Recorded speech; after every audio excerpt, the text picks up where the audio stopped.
Dragi moji, dobrodošli u novi video Zločini sa Oljom.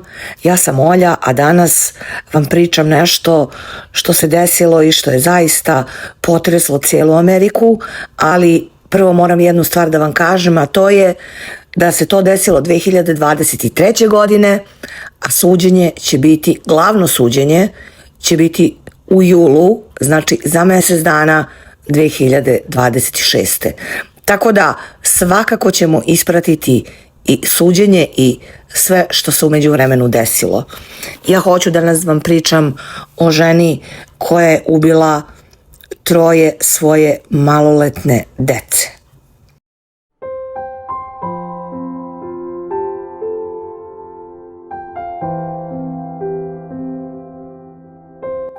Naime, 3 maloletne dece je ubijeno u svom domu od strane svoje majke.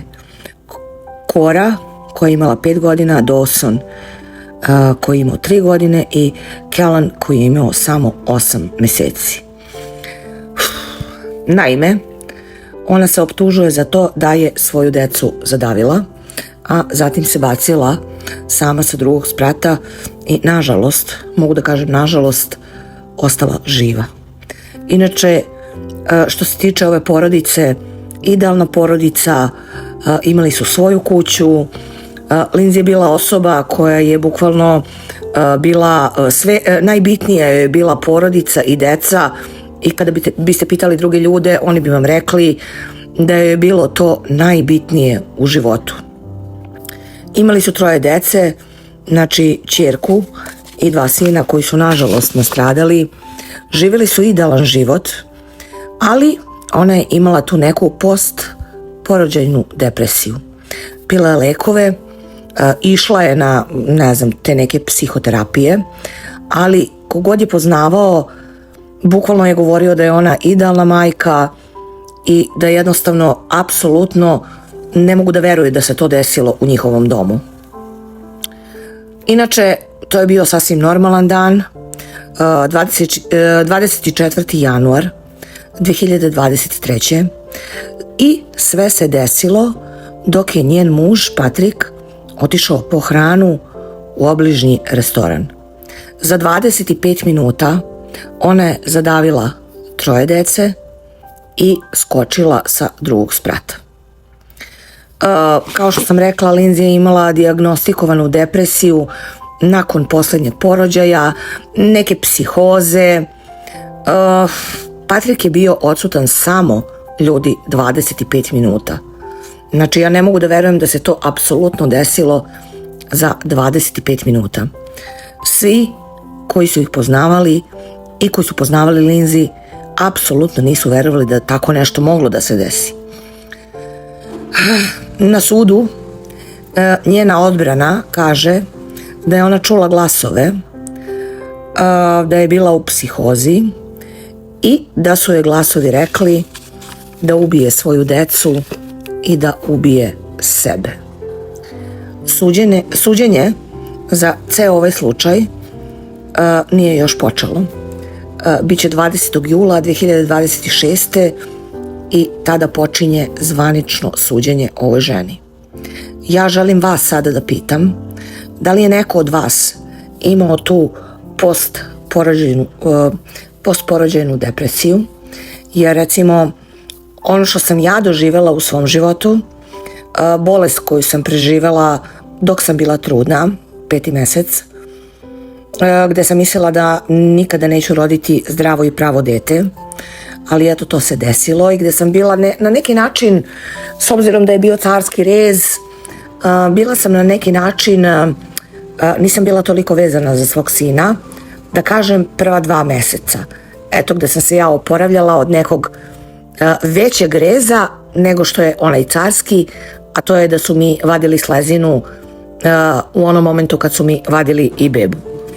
Tako da, ja kao osoba koja sam zaista preživjela veliku traumu, ne znam, evo, možda ja grešim i željela bih vas da pitam, jer ja recimo ne verujem u te postporođajne depresije, jer kada rodite zdravu i pravu bebu, vi bi trebali da budete najsrećnija osoba na svetu. Mislim, ne znam šta bih drugo rekla o tome. Ali eto, tako se desilo da je ona imala 2 dece, ta deca su imala 5 i 3 godine i onda je rodila dečaka koji je imao 8 meseci i eto za tih 25 minuta koliko je suprug bio odsutan prosto da donese hranu svima njima, jer verovatno je bio divan suprug pa nije želeo da se ona muči, da ona sprema, da ona kuva, zato što je znao sve njene dijagnoze. Takođe je znao da je išla na sve te terapije, ali znate kako, svi to gledaju nekako benigno. Ok, imam problem, ali postoji rešenje. I to je nekako njemu bilo ok. Ali, eto vidite da rešenje je bilo katastrofalno, a to je da je čovek u trenutku izgubio i ženu i svu svoju decu. I to je zaista najgora stvar koja je mogla da se desi jednom čoveku, zato što zaista njihov brak je bio idealan.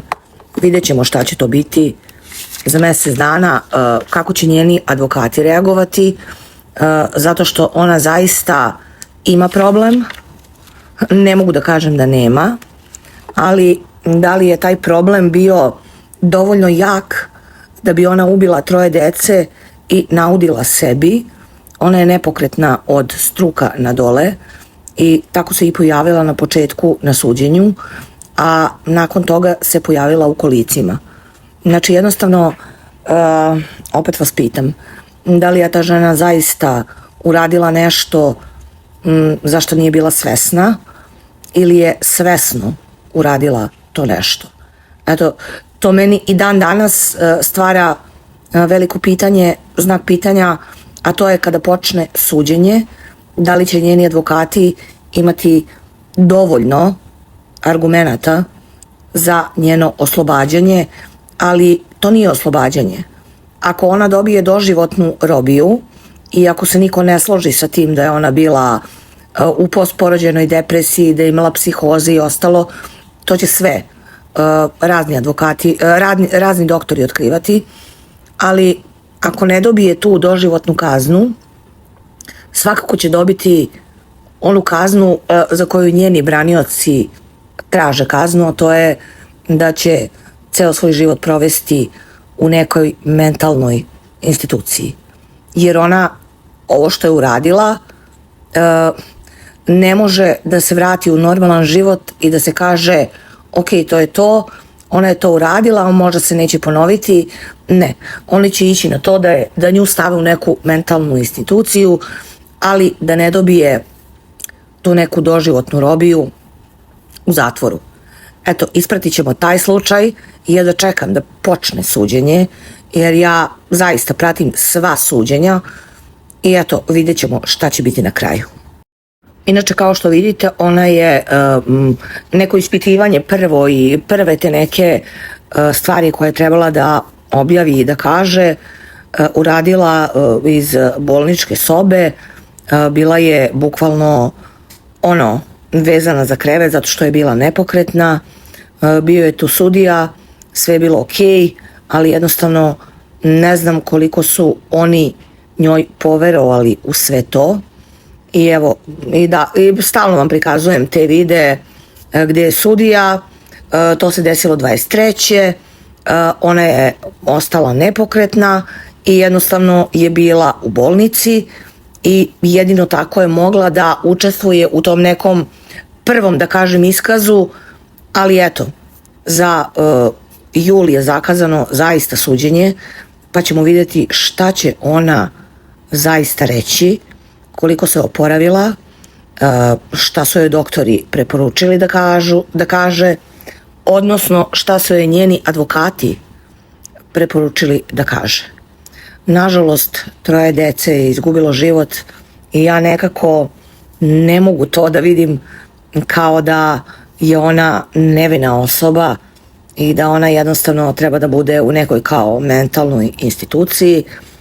Za mene ona treba da bude u zatvoru, jer znate kako, da bi zadavili čoveka, kažu potrebno je 2 do 3 minuta, tako da to se ništa ne dešava onako bez ikakvog razloga. To su stvari koje se dešavaju lično i posebno kada je u pitanju davljenje osobe, to je zaista nešto lično. Eto ljudi, vi procenite, vidite, razmislite da li je ovo sve vredno gubitka 3 dece, cijele porodice i da li je kriva, bukvalno kažu da je kriva i država, zato što nije ozbiljno shvatila taj njen problem, ali eto, vidjet ćemo šta će se desiti u julu i kako će u stvari to njeno suđenje teći. Inače, kao što sam već rekla, svi ljudi koji poznaju Lindsay će reći vama samo jednu stvar, a to je da je bila idealna majka, idealna žena, jer zašto bi rađala 3 dece da nije tako? Eto, na kraju se desilo najgore što je moglo da se desi i sada vidite, ovo je prvi prikaz suđenja gde ona u bolnici samo pomera glavu, a jednostavno nepokretna je u suštini, tako da šta će biti sa njom, deca su mrtva, ne znamo, evo, vidjet ćemo dalje šta će biti. U svakom slučaju čekamo suđenje u julu ove godine i tada će sve biti jasno.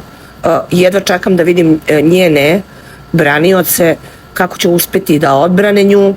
Mislim, generalno imaju šanse, ali opet, to se nikad ne zna u Americi i eto, želim da što pre čujem šta će se desiti sa ovom ženom, jer zaista 3 nevine dece je stradalo i to njene dece, znači dece koje je nosila 9 mjeseci u stomaku, očuvala ih, dece koji su imali 5, 3 i 8 mjeseci.